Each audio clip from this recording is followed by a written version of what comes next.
Have you ever felt like you're just completely up against a wall? You know that feeling of being stuck, totally overwhelmed, with no idea which way to turn? It's something we all go through. But what if those walls, what if they aren't actually there to stop you? What if they're the raw materials for something incredible? That's what we're going to dig into today. I mean, let's be honest, we've all been there, right? Asking ourselves, why is this so hard? It can seriously feel like you're carrying the weight of the entire world on your shoulders. And you know what? That's a totally human response to that kind of intense pressure. And yeah, this really captures it, doesn't it? That feeling of being lost, kind of adrift, and just bone tired. The wisdom we're looking at today starts by acknowledging that struggle. It gets that from our point of view, it can feel like game over. But what if it's not? So how do we get past that feeling? Well, this is where we really get to the core of it. It's all about making a radical shift in how we see things. We're going to go from looking at our problems from ground level to, let's say, a 30,000-foot divine perspective. And check this out. This slide lays the two views side by side. On one hand, you've got the human view. This is a dead end, a brick wall. But then you've got the divine view. This is a staircase. This is the way forward. It's a total 180 on what an obstacle even is. So, how do we start seeing things from that divine viewpoint? Well, it all hinges on this idea of a divine plan. It's the belief that even in the middle of chaos, when absolutely nothing makes sense to us, there's a bigger picture. A higher purpose is at play that we just can't see yet. And this is exactly why it's so hard for us to see that bigger picture. The quote here says it all. For my thoughts are not your thoughts, neither are your ways my ways. We're looking at the trail from our 2 feet on the ground, while the divine view sees the entire mountain range. Okay, but this brings up a really important question. If there's a plan, then what's the point of all this pressure? Why are these challenges even allowed in the first place? I love this diamond analogy. It's such a perfect way to get it. A diamond, after all, is really just a lump of coal that handled pressure incredibly well. Its brilliance is a direct result of that intense, uncomfortable process. And in the same way, our struggles are what shape us, what refine us. And, there's actually a roadmap for how this transformation happens. It's not just about gritting your teeth through pain. As you see here, the process starts with suffering, and that suffering builds perseverance.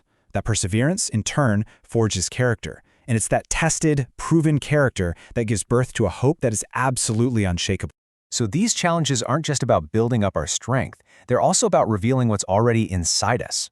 They're like a mirror, showing us our weak spots, our impatience, our fears. They pinpoint exactly where we need to grow, forcing us to develop virtues we might not have even known we were missing. So, to kind of wrap this part up, these obstacles serve a whole bunch of purposes. It's not just about making us tougher. They refine our character. They strengthen our faith. They build our resilience for whatever's coming next. And, so importantly, they give us the gift of empathy, letting us understand and connect with what other people are going through. Okay, so if we're not meant to be crushed by all these trials, then how on earth are we supposed to actually get through them? This next part is all about empowerment. Now, this is a really, really important distinction to make. The goal isn't a life with zero problems. Instead, the promise is that we'll be given the strength to face the problems we have, and in doing that, we become stronger and more capable than we were before. And here's the wild part, the beautiful paradox of it all. It's actually not about our strength. As the quote here says, "My grace is sufficient for you, for my power is made perfect in weakness." It's in those exact moments when we feel our absolute weakest, when we know we can't do it alone, that's when a higher power has the most room to come in and work. I mean, think about Moses, a guy who had trouble speaking, sent to go stand up to the most powerful ruler on the planet. His success had absolutely nothing to do with his own charisma or skill. It was all about divine power working through him. Or how about David, a shepherd kid facing a literal giant? On paper, it's not even a contest, but David's faith completely changed the math. It was never about his strength versus Goliath's strength. It was about creating an opening for a higher power to show up in a massive way.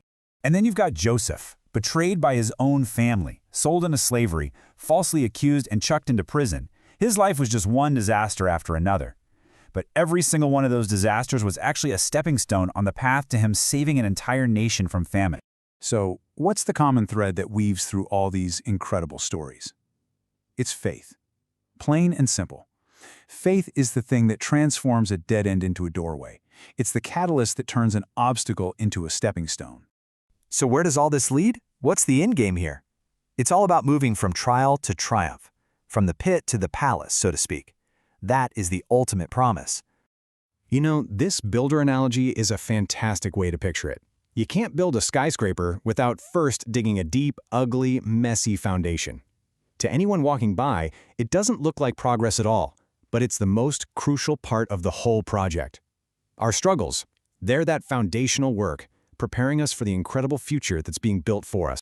And this, right here, is the ultimate reassurance. The promise that the plan is for our good, not for our harm. It's a plan designed specifically to give us a future and a hope. So, what are the big things to take away from all of this? First, your struggles are not the end of your story. Second, trust the process, even when, especially when, you can't see the path ahead. Every single trial is a step towards your destiny. And finally, your obstacles are literally being transformed into your victory. And so I'll just leave you with this question to think about. Instead of asking, why is this happening to me? What if we started asking, what is this preparing me for? Because the moment we start to see our obstacles as opportunities, we realize that the path to our destiny has been right there in front of us the whole time.